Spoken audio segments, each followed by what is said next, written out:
श्रीसूर्यकवचं याज्ञवल्क्य उवाच शृण्वस्व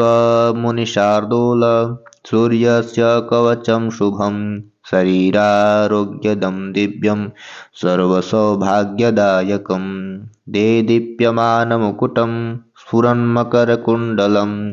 ध्यात्वा सहस्रकिरणं स्तोत्रमेतदुदीरयेत् शिरो मे भास्करः पातु ललाटं मे यदि तद्युतिः नेत्रे दीनमणिः पातु श्रवणे वासरेश्वरः घ्राणं घर्मभृडिः पातु वदनं वेदवाहन जिह्वा मे मानदः पातु कण्ठ मे सुरवन्दितः स्कन्धो प्रभाकरः पातु वक्ष पातु जनप्रियः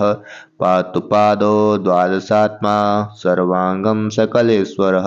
सूर्यरक्षात्मकं स्तोत्रं लिखित्वा भूर्यपत्रके दधाति यः करे तस्य वशगः सर्वसिद्धयः सुस्नातो यो जपेत् सम्यक् योऽधीते स्वस्थमानसः स रोगमुक्तो दीर्घायुः सुखं पुष्टिं च विन्दति।